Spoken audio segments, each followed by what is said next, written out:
ಅನ್ಗೋನೆ ಸೊಪ್ಪಿನ ಪಲ್ಯ ಮಾಡಲು ಬೇಕಾಗಿರುವಂಥದ್ದು ಕರ್ಬೇವಿನ ಸೊಪ್ಪು, ಜೀರಿಗೆ, ಕಾಯಿ ತುರಿ, ನೀರುಳ್ಳಿ, ಹಸಿಮೆಣಸಿನ್ಕಾಯಿ, ಅನ್ಗೋನೆ ಸೊಪ್ಪು. ಇದಕ್ಕೆ ಯಾವುದೇ ಕಾಳುಗಳು ಹಾಕೋದಿಲ್ಲ. ಹಾಗೆ ಜಸ್ಟ್ ಒಗ್ಗರಣೆ ಕೊಡ್ತೀನಿ. ಹಾಗೆ ಒಗ್ಗರಣೆಯಲ್ಲೇ ಇದನ್ನು ಬೇಯಿಸ್ಕೊಳ್ತೀವಿ. ಹಂಗಾಗಿ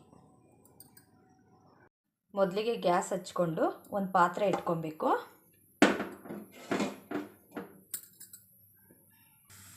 ಇವಾಗ ಪಾತ್ರೆಗೆ ಎಣ್ಣೆ ಹಾಕಬೇಕು.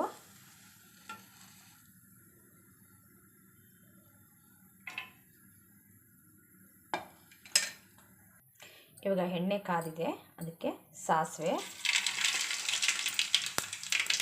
ಹಾಗೆ ಜಜ್ಜಿರೋಂತಹ ಬೆಳ್ಳುಳ್ಳಿ, ಸ್ವಲ್ಪ ಜೀರಿಗೆ, ಹಾಗೆ ಕರಿಬೇವಿನ ಸೊಪ್ಪು ಮತ್ತು ಹಸಿಮೆಣಸಿನ್ಕಾಯಿ ಹಾಕಿ ಚೆನ್ನಾಗಿ ಫ್ರೈ ಮಾಡ್ಕೊಬೇಕು.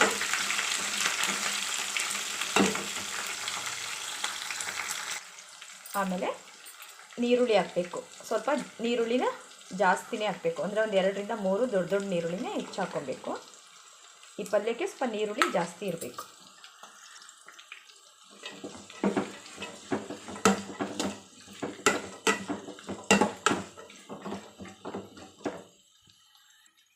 ಇವಾಗ ಚೆನ್ನಾಗಿ ನೀರುಳ್ಳಿ ಫ್ರೈ ಆಗಲಿ. ನೀರುಳ್ಳಿ ಬೇಗ ಫ್ರೈ ಆಗೋಕ್ಕೆ ಇವಾಗ ಉಪ್ಪು ಹಾಕಬೇಕು. ಉಪ್ಪು ಹಾಕಿದ್ರೆ ನೀರುಳ್ಳಿ ಬೇಗ ಫ್ರೈ ಆಗುತ್ತೆ. ಇವಾಗ ನೀರುಳ್ಳಿ ಫ್ರೈ ಆಗಿದೆ. ಇದಕ್ಕೀಗ ಅನ್ಗೋನೆ ಸೊಪ್ಪು ಹಾಕಬೇಕೀಗ.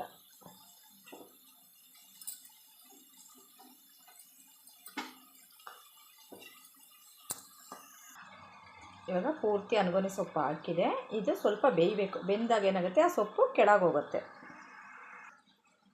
ಇವಾಗ ಒಂದು ಸಣ್ಣ ಲೋಟ, ಈ ಸಣ್ಣ ಲೋಟದಲ್ಲಿ ಸ್ವಲ್ಪ ನೀರು ಹಾಕ್ಬಿಟ್ಟು ಈಗ ಒಂದು ಪ್ಲೇಟ್ ಮುಚ್ಚಿಬಿಡೋಣ. ಒಂದು ತಟ್ಟೆ ಮುಚ್ಚಿಬಿಟ್ರೆ ಸೊಪ್ಪು ಬೇಯುತ್ತೆ. ತಟ್ಟೆ ಓಪನ್ ಮಾಡೋಣ.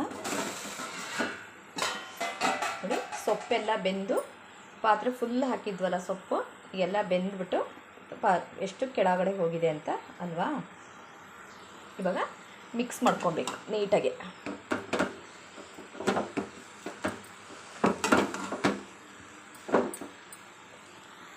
ಇವಾಗ ಚೆನ್ನಾಗಿ ಮಿಕ್ಸ್ ಮಾಡ್ಕೊಂಡಾಗಿದೆ. ಇದಕ್ಕೀಗ ಕಾಯಿ ತುರಿ ಹಾಕಬೇಕು.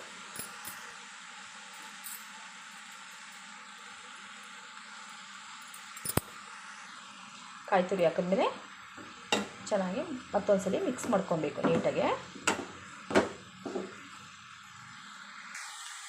ಈ ಥರ ಚೆನ್ನಾಗಿ ಮಿಕ್ಸ್ ಮಾಡ್ಕೊಂಡಾಗಬೇಕು.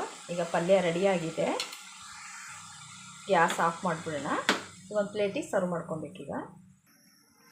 ಅನ್ಗೋನೆ ಸೊಪ್ಪಿನ ಪಲ್ಯ ರೆಡಿಯಾಗಿದೆ. ಇದು ಕಣ್ಣು ದೃಷ್ಟಿಗೆ ತುಂಬಾ ಒಳ್ಳೆಯದು. ವಾರದಲ್ಲಿ ಒಂದು 2 ಸಲಿನಾದರೂ 3 ಸಲ ಮಾಡ್ಕೊಂಡು ತಿಂದರೆ ತುಂಬಾ ಒಳ್ಳೆಯದು.